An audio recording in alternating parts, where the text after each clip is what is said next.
Hey Joyriders, welcome back to the channel. We have got a little something going on called a bike check. Check, 1, 2, check. How are the levels? Are we getting good levels? Just tell me when we're ready. I've got a really nimble 29er and I've got it in a size small, and now I'm thinking about putting a shorter offset fork on it. It's almost becoming an exercise in how nimble is too nimble.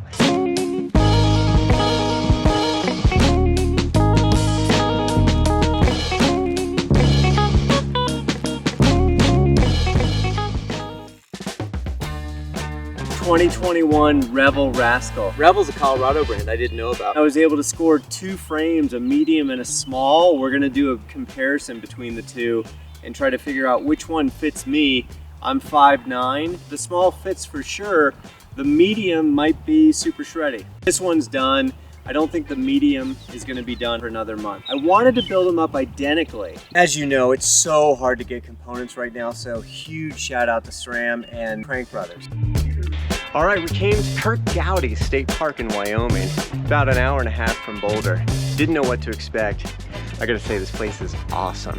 Lots of extruded granite, in between kitty litter, sketchy, loose sort of stuff. Slick rock-like traction, and then loose, and then super traction, then loose. This is Krista. Hello. Who's rocking the ride with us today. And this is Sparrow. And that's Sparrow, who wants to fly. He's trying to fly right now. And Steve, who you know?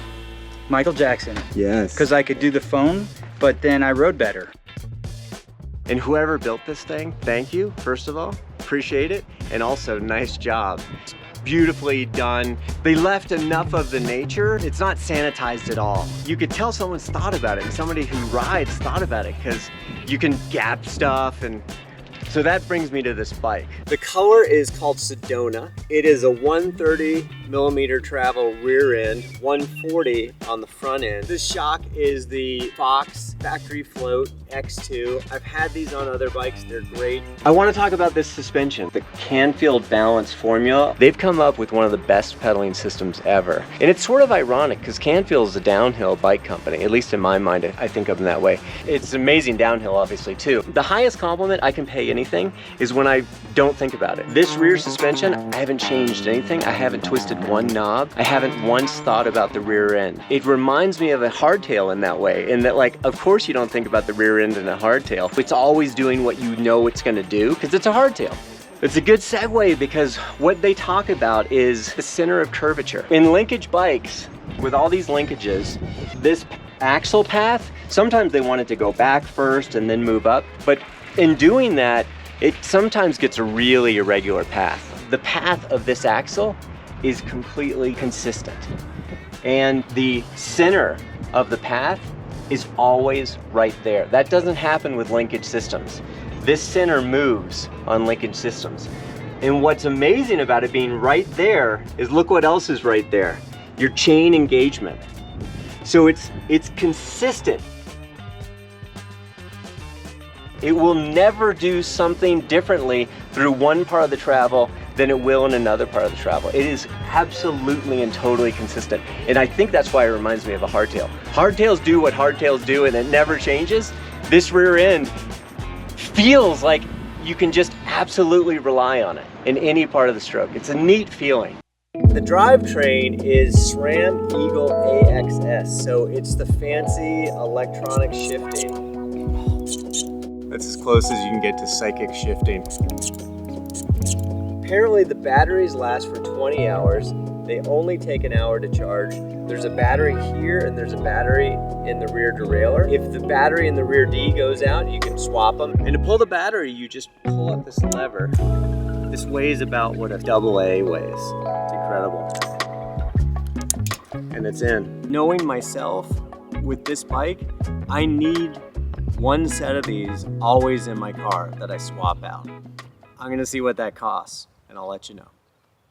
This is not a bike review, but just a couple thoughts. I've got the medium that I'm gonna build up. This is the small. This has a reach of 424. The medium has a reach of 444. So I can't really compare yet, but I can tell you some things about the small that I'm starting to realize after 2 rides on the thing. It fits me really well. It's exactly to my rad. Look at that. There's my cockpit right there, 4 or 5 inches. I love it. I love it. It's a 29er, but we've been calling it the Seminuk. because once you get going, it doesn't even feel like 27.5. It is more nimble feeling than my Strive 27.5. Absolutely. The wheels are Crank Brothers synthesis. The rear wheel is tuned to be stiffer than the front wheel. It makes a ton of sense to me. When you see somebody shrouping in slow motion and you see that rear wheel quiver, I think this is looking to solve for that. That is the sound of a lot of engagement. BMX is a word that comes up when you're riding this bike. Now I'm on a BMX feeling 29er, and to me that's good because my whole attitude is 29er is gonna roll. It's always gonna roll. That's just the wheel. Do I want a 29er that is really good at going straight? No, they're all pretty good at going straight. I want one that's really nimble. Well, careful what you wish for, because this thing is so good at turning, and now I've got it sized, it's almost too nimble. I didn't think that was possible. The fork is a DVO diamond. I don't know anything about it other than friends said that they're good and I couldn't get anything else. It's a 51 offset fork. I'm gonna try later on, I happen to have a 44 offset fork.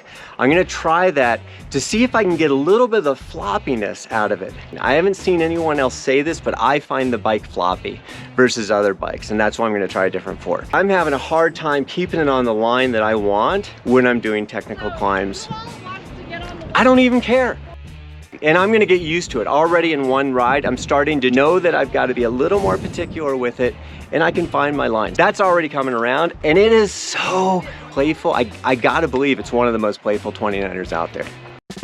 Crank Brothers Stamp 7 pedal. They sent me a couple pair of these. I bought 3 more pairs since then. Bars are 1-up, carbon fiber, 30 millimeter rise. Grips are RENTHAL KEVLAR. This has got a nice knurl. They just stay sticky. Do yourself a favor, if you like a knurled grip, try these sometime. I'll just say on a mountain bike, this is my favorite grip of all time. So I've got a really nimble 29er and I've got it in a size small, and now I'm thinking about putting a shorter offset fork on it. It's almost becoming an exercise in how nimble is too nimble. I don't know if I'm gonna be right, but I have a feeling that my ultimate choice is gonna be the 41 offset on the medium frame. I'm 5'9", and I think that's gonna be kind of the ultimate feeling. I'm gonna give up some of the playfulness of this thing. Tires, we've got MAXXIS, FHR. No, we don't. What do we got? DHF. Tires, we got MAXXIS, MINION, DHF. I normally run DHR front and rear, couldn't get any. So I'm just a tiny bit bummed out. Brakes are SRAM G2 Ultimate. It says Ultimate right there. You looked like you were on a slope style bike. The wheels looked smaller. I kept thinking, what is he on? Like a geared slope style bike. And slope style comes up. The first time you own a slope style bike, I think everybody thinks, what if I threw a dropper post on this thing? Could I get it up the hill? Because it's going to be really fun going down, and they're terrible if you try to ride them on trail. This actually does feel like that dream. The dream of having a slope style bike that you can ride uphill and up technical climbs, that's kind of what this is. Somehow, even with the 29-inch wheels, it somehow is all that. Hear that? That's the sound of the future. The saddle's a WTB Bolt Gel. I don't sit and pedal much. I remember loving these saddles back in the days when I did sit and pedal. I can't say whether this is comfortable or not. I need to spend a couple hours in it, and then I'll let you know. I'm really excited about this bike, but who's it for? If you like to plow stuff, you're gonna race enduro, then it's not the bike. It is not a race bike. It's not a cross-country race bike. It's not an enduro race bike. This is a stoke bike, is the category. If you're worried about going faster than all your friends, maybe, but if all you're focused on is, I want to have more fun than anybody else, and I know I got to invest to do it, like I'm going to be investing energy into the downhill, then it might be the right bike for you.